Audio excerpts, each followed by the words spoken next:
Natalie. We got Jenny on the line. What do you want to ask her? What kind of value would you suggest bringing to your mentor? When you find somebody who you align with from a value standpoint, operational style, see how you can add value with certain skill sets. So if you can bring capital, could you bring your time or sweat equity? Find what you're good at, align it with your mentor who has a gap in that specific area. And the worst thing you can do is come up to somebody and say, hey, I'd love for you to be my mentor. Like, what can I help with? Yeah. That's not very helpful. Target your audience and be very strategic about how you approach people.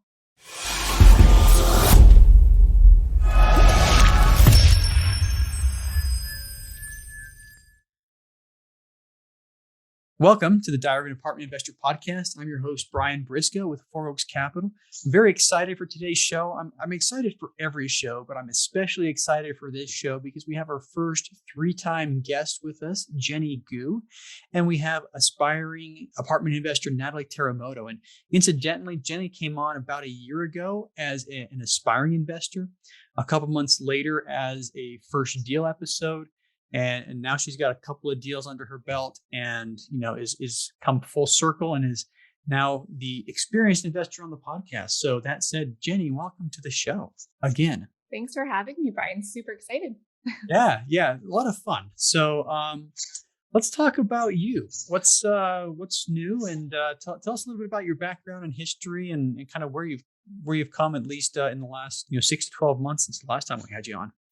Yeah, absolutely. So just real brief for those who I haven't met before. I spent my corporate years, 13 years at a company called Procter Gamble, started investing in the single family space and then quickly migrated over to multifamily, really to the point where I believe in the model so much, I left my job before purchasing a single unit. And over the course of a year, was able to go from 0 to over 1,000 doors. So that was really exciting to do. And, since my very first podcast with Brian a year ago, exactly, I've acquired more.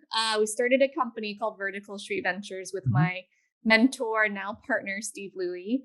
And, our goal was to acquire about 25 million in assets this year. And we are on track to close about 80 million by the end of the year. So we're rocking and rolling. Yeah, no big deal. Yeah, $80 million, no big deal. Yeah, so. Yeah. It's been busy. Yeah, I mean, incidentally, what a difference a year makes. A year ago, if you look at our numbers, I mean, we're at, I think, 35 million in total assets. How quickly somebody can grow from, 0 to, you said 80 million this year. What's your total assets under management once you close on that full 80? Or is everything this year? Oh, gosh. Yeah. Well, just on our Arizona properties, between Steve and I, we have 100 million under management. We'll add 25 million in Texas, and then another, call it 30 million in Arizona soon. Okay. So the answer is a lot. Math. I'm not going to do math in public, but the answer is a lot. So, congratulations on all your success. I was able to meet, your husband, who's also involved with this. I've met your business partners as well. And I think you guys have a fabulous team. So super excited to see what happens. Something I want to go back to, you said you quit your job before getting your first apartment building under contract. Can you talk about that decision process? What went through your mind, and what it took for you to make that decision? Yeah. I would say it's a hard and an easy decision. The hard decision was actually taking the leap, right? To go from a steady, good paying corporate job with benefits and stability. That part leaving, that was hard, and the people that I left, in the world that I had before. The easy part was actually just figuring out and realizing why I had to leave and why I wanted to spend my time differently. And so my husband and I, Ronnie, we just sat down and prioritized our lives, had tough decisions and conversations. But the end result made it an easy decision to do what I wanted to do. Yeah. And then the hard part was jumping ship. Yeah. Well, since I always ask everybody about their big burning why, what was your why? And has it changed in the last year and a half? No, it hasn't changed. In fact, I think it's, if anything, this last year and a half, it's been reinforced. Mhm. So my burning why was really family. So on our, short time on this earth, how do we want to spend our time and every minute of our lives? It's, really our family, whether it's close family, close friends. And what really solidified this actually happened recently. So Ronnie is actually joining our team. He's starting officially in October as well. So he's leaving the corporate world. And the day that we told our kids, we said, "Hey guys, daddy's leaving to join mommy, in her job." And the first thing our son said was, and he's 8, okay? The Mhm. first thing he said was, "Yay, does that mean you'll get to spend more time with me like mommy does?" Mhm. So, I mean, that alone, obviously, we just looked at each other and had, a special moment with the kids too. But that just so reinforces Yeah. why we're doing what we do.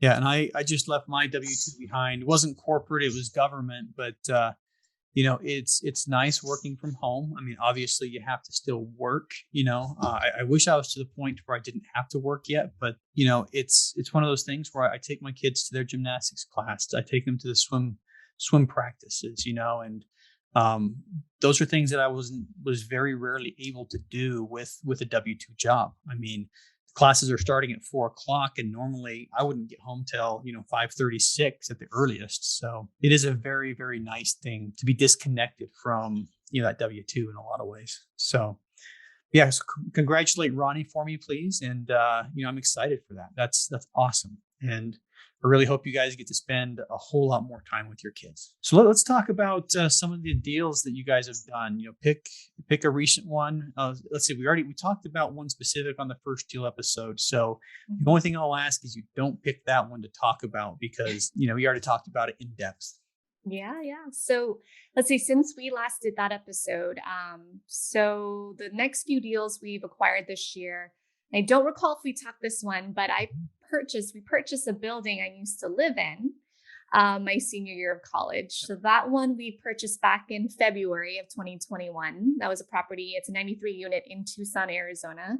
Mhm. So the fun story with that one is, yes, I did live there my senior year of college.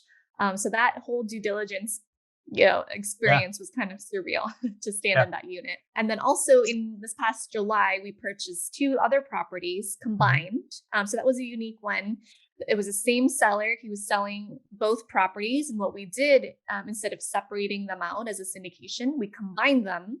So you purchased into 2 properties as part Mhm. of the syndication. So that Okay. one's really unique.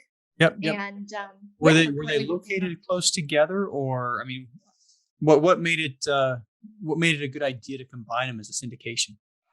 Yeah, great question. So they're both in Arizona. One's in Mesa, Mhm. Arizona, and one is in Phoenix. So they're about 20-minute drive apart, so not Okay. terribly far. Because we closed on them the same time, it just didn't make sense for us to separate them and Okay. have our investors pick and choose, which deal they wanted to invest in. Oh yeah. Instead, you can diversify Mhm. by combining them, reduce your risk, increase our scalability because we use the same property management. So it just made more sense to keep it together. Yeah.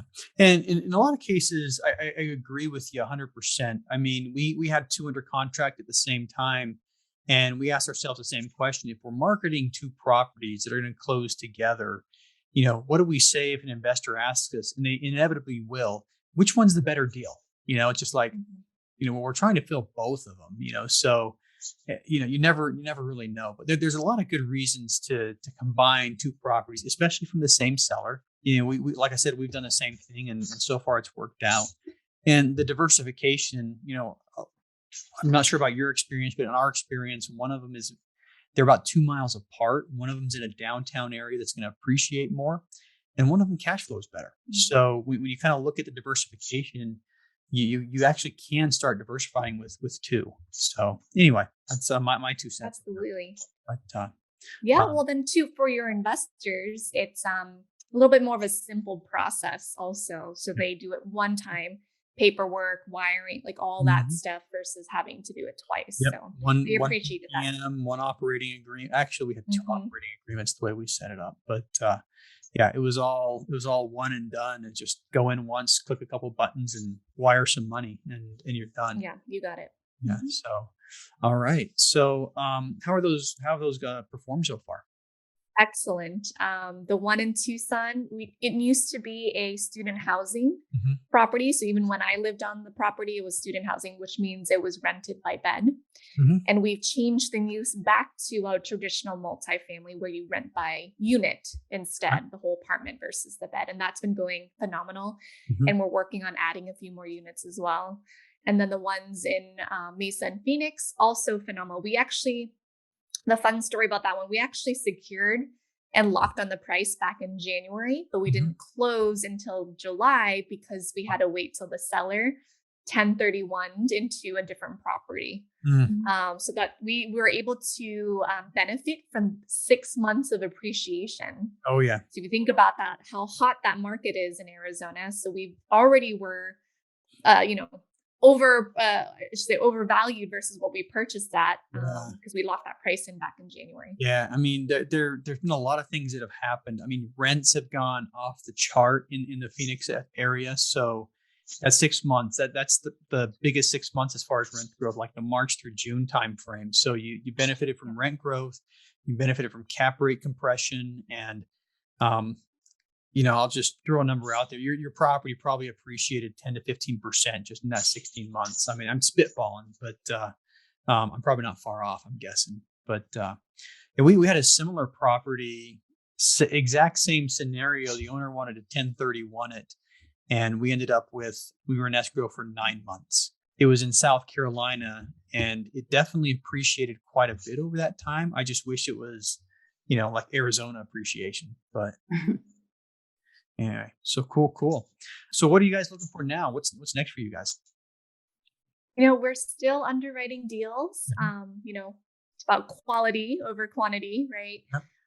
So we want to make sure we're always vetting the right deals, and then we're expanding. So we're looking at properties in Texas, still focusing on Arizona, of course, because there's so much room to grow there. And then continually expanding and planning for growth. So I mentioned we're adding Ronnie to the mix to Yep. the company shortly. We're starting to hire more VAs. We just want to plan for what 1, 3, 5 years look like, because we plan on doubling what we did this year. Wow. That's aggressive. But you guys have a really good team. I mean, you have an amazing team as far as who's involved. So now, how do you guys split up duties inside there? I mean, are you guys all raising capital? Are you guys all deal finding? How do you split things up? Yeah, so from a vertical street standpoint, Steve focuses a lot on acquisitions. Mhm. He's really great at relationships and brokers and lenders. I am awesome and I really, really enjoy asset management. So that's what I do once we take on the property. It's just the skill set I bring over from project management and managing people in my old world Mhm. just made sense in this new world. Ronnie will be coming in as a marketing and brand equity for the team and be our point person for investor relations. Okay. And we all raise capital. So we're all three of us as the leads are talking to investors, going to meetups. It is everyone's job to Mhm. be capital raising. Yeah. Awesome. Awesome. Now, was Ronnie in marketing prior to? At P&G, we were both sales, Okay. but we work cross-functionally against all other folks in the company. But he has a passion for marketing, and so this will be his great, dabble into that space. And we have a great background because Procter and Gamble is the world's largest marketing firm, so we Mhm. have a lot of insight to how it's been done Yeah. at a big firm. Yeah, well, like I said, I've met him, talked to him several times. He's extremely talented, so I'm sure he'll make this, slight transition from one to another very, very quickly. So anyway, that's awesome. Like I said, congratulations on all the success, and excited to see you guys, probably 10x that in the next 2 to 3 years. So anyway, that said, let's shift gears a little bit and bring Natalie on the show. So Natalie, welcome and thanks for coming on. Hi, welcome. Thank you for having me. So do us a favor and tell us about yourself. Sure. So I live in Southern California, born and raised here, married, and have two young kids, 9 and 6. Mm-hmm.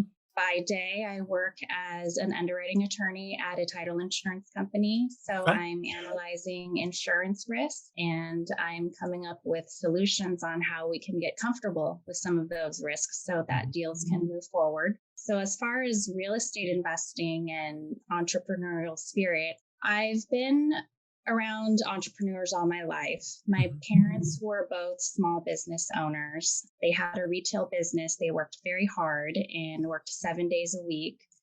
And they did some investing on the side as well, some rental properties. I really didn't pay too much attention to what they were doing. And I really didn't realize the impact, though, of that investing until 2017, when my father passed away suddenly from sudden heart failure. Sorry to hear that. Well, thank you. And so what happened, and it kind of hit me like a ton of bricks after he passed away, because I realized then the power of real estate. And that was through the rental properties that were still providing income for my mom, and was able to kind of sustain and keep her lifestyle, in that she didn't have to suddenly up and move or, sell a home or anything like that. It really provided a lot of stability for her and the whole family. And just, realizing that generational wealth and the legacy that he left behind. And so after that happened, that was when, my husband and I had some really long, serious talks about, we really need to be investing. We really need to be working on building a legacy for our own family. And so that's when we started investing. We picked up a couple single family homes in 2018. And then after that, we realized that we still wanted to do more. We wanted to be more active and grow faster. And so we had looked into some Airbnbs and really tried to educate ourselves on that model. And then in March, COVID hit. So we kind of went, okay, let's press pause on that. And we started looking into traditional multifamily, and we really, really liked it. And that's kind of how the multifamily interest was born. So we really looked at different markets. We really liked Arizona. We're from Southern California, so it was an easy drive to Arizona. And we just really liked the diversity of the market there. So we were able to pick up a fourplex off market. Nice. 4 months after that, we were able to close on the fourplex next door, which was also off market. And that was just building a relationship with the owner. Was it the same seller, same owner on both of them? No, it was not same seller. It was different seller, different owner. Yeah. So we just got to know the owner of the one next door and built a relationship with him. Nice. To let him know that we were interested. Yeah. So, we've got that, but we're still really looking to invest more. So we also became limited partners in a couple different syndications to get that experience in multifamily syndications. And now, we're just focused on being more active and looking at more into multifamily syndications and take an active role. Yeah, well, I love it. I love the story. I mean, you had a really good, reason for doing it. I mean, unfortunate timing. Unfortunately, your father passed away, but very fortunate that he had purchased real estate, and your mother had that extra streams of income. And also, I mean, you guys have gotten 10 units. 2 fourplexes, two single families. Since then, and that's a lot more than most people will ever get as far as, total rental units. So you're definitely on your way, and I'm excited to see what the future holds. Now, you kind of talked with it. And I think I kind of know what you're looking to say here, but I'm going to still ask the question anyway. What's your big burning why? My big burning why is my family. Similar to, Jenny, it's spending more time with my family. Being able to spend more time with the kids. It honestly goes by so quickly. I mentioned that we have a 9-year-old and a 6-year-old, and those 9 years just in the blink of an eye. I can't believe he's almost 10. Yeah, I've got an 8-year-old boy who turns 9 in, let's see, what day is it? A month from today. And a 6-year-old girl. Those are my 2 youngest. I've also got a 10-year-old, a 19-year-old, and a 22-year-old. You're gotta busy. stop and think.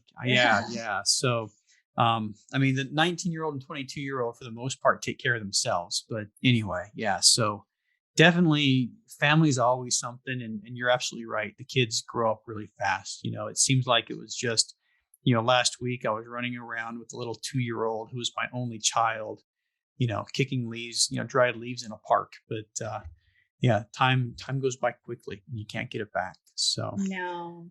yeah. But anyway, here comes my favorite part of the show where I get to say, Natalie, we got Jenny on the line. What do you want to ask her? Hi, Jenny. So one of my questions for you is, I love that you decided that this is what you wanted to do and took the steps to leave the W-2 and make this your full time.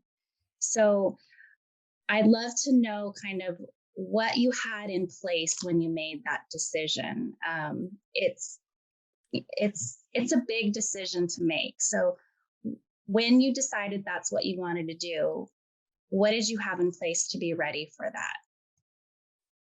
Yeah, it's a hard decision, as I mentioned earlier, to jump and actually do it. But really what made us comfortable, totally making up this acronym right now, but it makes sense, is your financials and a little bit of faith, right? So what I mean by that is, obviously you have to do some math to make sure that you are able to sustain some level of your expenses, right? And when we sat down and did that, we were fortunate enough to have, our portfolio of single family homes. So we have about 10 that we still have today. So that passive income generated from those properties was able to offset a lot of my income from Procter Gamble. Okay. So with that being said, and we said, Ronnie, you'll stay and maintain the other benefits, insurance and, all that other good stuff. We were comfortable with me leaving to accelerate what I could do in multifamily. So on the flip side of that is we did some rough math to say, what do I need to go do and purchase this year to make up the balance? And that was kind of my goal setting for last year. What did I have to go purchase? How big of a size property? So on and so forth. Okay. And then the second part of that was the faith part. So really, we left when I left when I didn't even buy a single unit multifamily yet.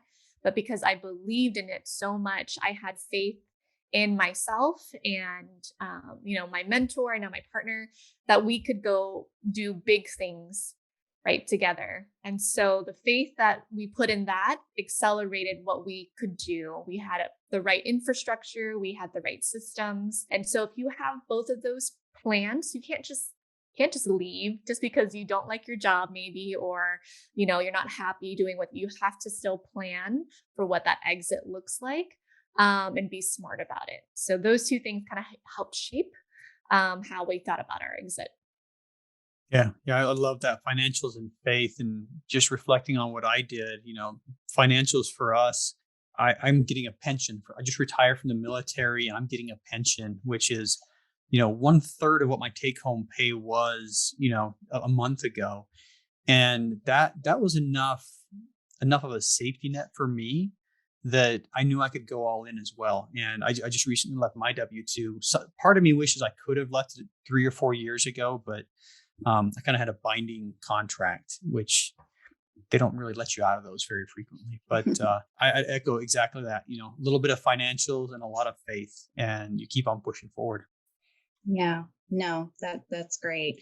One of the other things I wanted to touch on was you had mentioned the mentorship. Did you have the mentor before you made that decision? And then how did that mentorship kind of evolve into the partnership? And what kind of value would you suggest bringing to your mentor?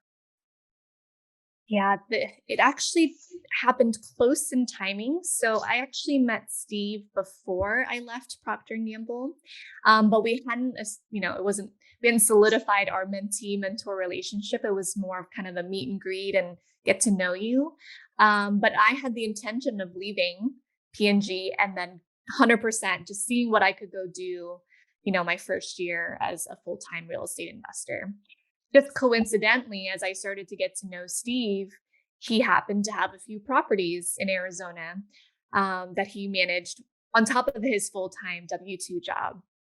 And then here I was now free of a full-time job and had more flexibility and had the skill set to offer somebody like Steve my help, right? And so it was a win-win situation. And it kind of turned into an informal mentee mentor relationship. And, for those of you looking for a mentor, that's very important to do, is when you find somebody who you align with from a value standpoint, operational style, see how you can add value with certain skill sets. So if you can bring capital, could you bring your time or sweat equity? Find what you're good at and can add to, and then align it with your mentor who has a gap in that specific area. So for Steve, for example, he was busy. He's got a busy director full-time job. He just didn't have time, right? And here I was just leaving my job and had all the time in the world. So it lined up pretty nicely. Yeah, that worked out. That seemed to work out very nicely. I think everything happens for a reason there. So even though that wasn't your intent, it really just evolved, which is amazing. Exactly. Yeah, and I thought it was fun, talking. I mean, we talked about that same story a couple of times, and it's still fun to hear just how everything lined up perfectly. You had a lot of time, you had the skill set, and you basically filled his need. And Natalie, I'll say that it's not very often that magical. I see what I see. I think is a secret of success is where people just do a lot of networking. There's a lot of people out there who are willing to take a new protege on or help the newer people out. You just got to find the right connection, and sometimes it takes a lot of networking calls. And I know I've seen you on lots of networking calls, so I'm sure you've done a whole lot of that before. But that's definitely the start. And that's a great thing to add. I mean, people we see all the time networking, sharing information. But I think a lot of people don't realize how much work it is to be a mentor. It's a lot of work and time and energy. So if you're not providing value back, you get what you put in. There's not going to be a lot of help coming your way. And the worst thing you can do is come up to somebody and say, hey, I'd love for you to be my mentor. Like, what can I help with? Like, that's not very helpful, right? You have to target your audience and be very strategic about how you approach people. Yeah. And getting to know people, it's the relationship aspect, getting to know somebody well. If you have several calls with the same person or talk with the same person in a different, meetups or whatever, you'll get to know what their friction points are. And, once you get to know what somebody's friction points are and that you like that person, that's usually where these relationships begin. So. No, that's great advice. Yeah, I think it's definitely having to get to know them and figure out how you can provide that value to them without them telling you. Yeah. Yep.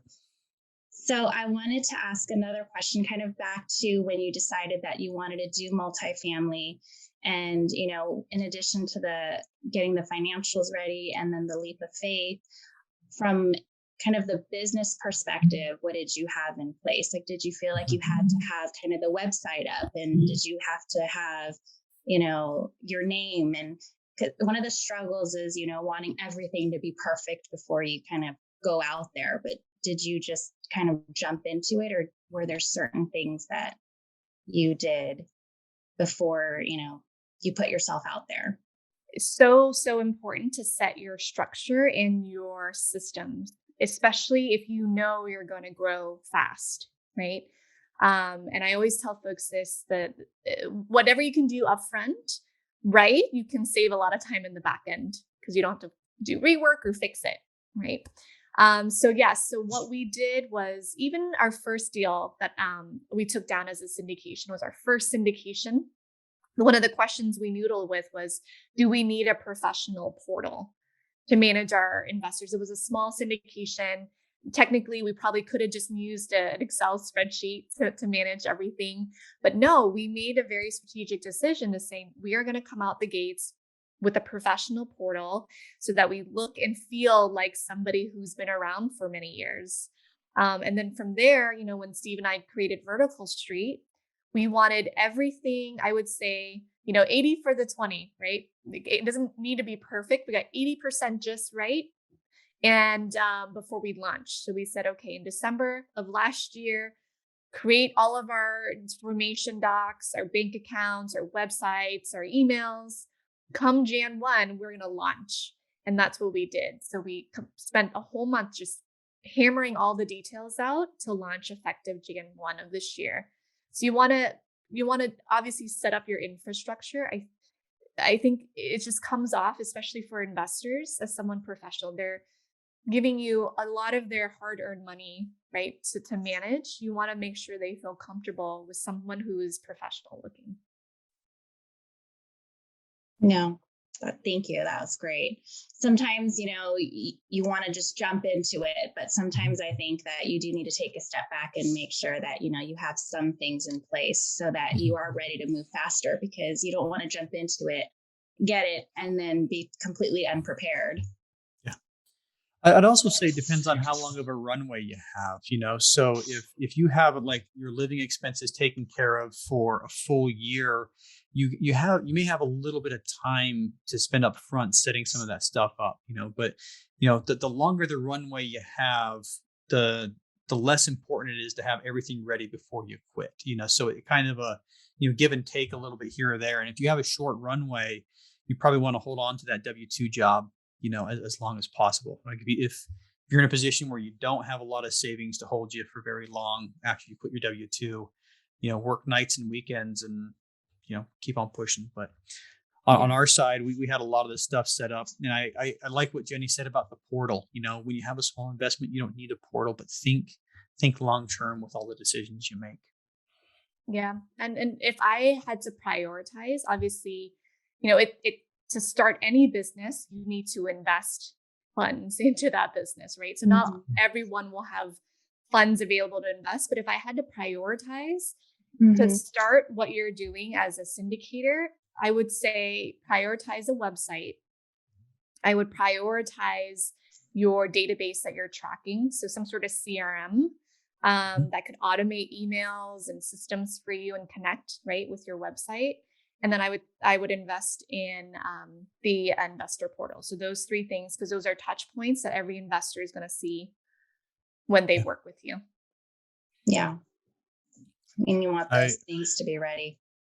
Yep. I'd agree. Those are definitely the three things that, most people are going to see, so, and the CRM, people might not see the CRM, but that's vital to you keeping your ducks in a row. And that's vital to you organizing your communications with everybody. How has it felt now that you've, been full force into this? I think that one of the other things that I love about your story is that it's something that you're able to do with Ronnie, your husband, as well. And I have to say that's one of the things that has been really enjoyable for Scott and I is, when we had that talk about wanting to start investing, it's been something that we've been doing together, that we talk about all the time, and something that we've grown together with. So how has, doing that together with Ronnie been for you?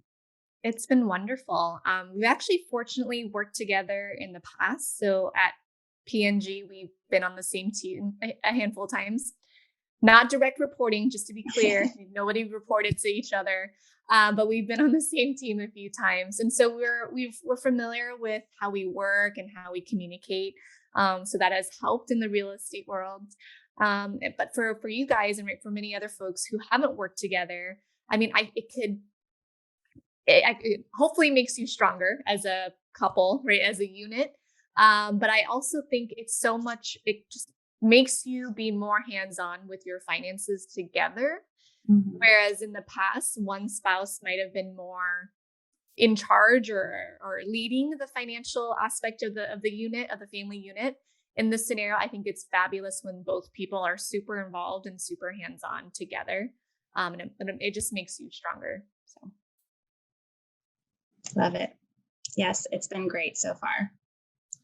Yeah, I wish, in a way, I wish that this was like a husband-wife duo for us too. But As far as my wife and I, we couldn't be more opposite as far as what we enjoy. So her dream has always been teaching school, and that's what she's doing. So, but it works. That works. Yeah, it works. Yeah. And I mean, it's not for everybody, right? In fact, I will even tell you, Ronnie had to kick me in the butt first to get me started in real estate investing, right? So it's not always easy at the get-go. But and for some folks, it's probably not the best idea to work with your spouse. So it could be a win-win in either situation. Yeah. Yeah, we didn't know how it was going to turn out. So far, it's going good. Nice.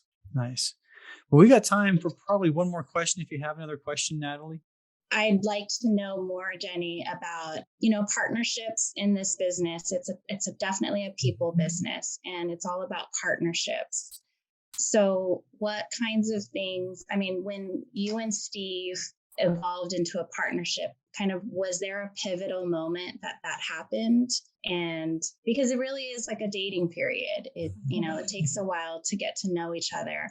And so, we meet so many people, and it's hard to get to know them just from, a couple calls. So when did you know that, you and Steve could have a successful partnership, first of all? And what other things do you look for in partnerships? Yeah, there wasn't a definitive time where I said, oh, that's my future partner. We had spent probably 6, 7, 8 months underwriting deals together. I was helping him manage his properties in Arizona. So we're on calls every single day, talking at night as well. So that was the dating period of, okay, do I like how this person operates? We went both ways. Did he like how I operated? We got to know each other from a family standpoint too. His older girls babysat my kids at some point in the summer. Nice. So that was that aspect too, that we kind of vetted out as well. So I can't pinpoint for you exactly a specific time, but I will tell you it took that long for us to really get to know each other and finally say, okay, we found a deal we like, let's partner. Okay. And it's so important. And it's a really good question because I see a lot of times people partner so easily and have gone through the heartbreak of a breakup, right? A divorce essentially. And it's so messy. Well, it's messy in any divorce, I guess, but it's messy with business because you have accounts together and investors, and maybe you wrote a book. I don't know, like there's so many things that you do together with your team that it's hard to delineate that later on. So really take time to interview your partner, understand their values, their styles. It's good to go through something that you disagree on, right? Just like a fight in a relationship, you want to see how you guys react to problems and issues, and then proceed with caution. And I would say also, don't feel like you need to form a company with them. Do one deal, do 2 deals, see how it goes, and then decide later on if it's more of a long-term relationship. Yeah, I agree with that one. That's almost, my partners and I started collaborating first, and it was just I'll look at your underwriting, you look at my underwriting, I'll look at your numbers, you look at my numbers. Hey, let's put in a joint LOI together, and we have LOIs that went in with 3 different logos on there, 3 different company names, 3 different logos. And when we finally got a property under contract, it was still, 3 different companies coming together.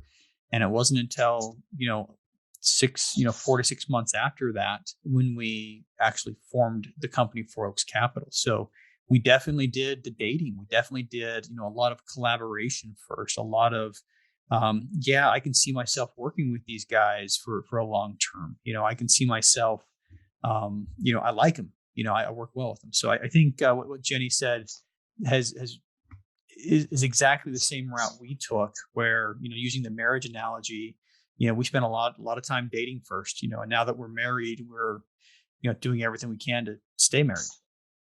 Kind of weird talking about my partners in marriage together, but it's so true. That's all right. Yeah. But anyway, okay, we're about out of time. So thank you both for coming on the show. And one question for each of you to finish things up. And that's, how can our listeners learn more about you? Jenny, you go first. Sure. You can find us at verticalstreetventures.com. We're on all the social media platforms.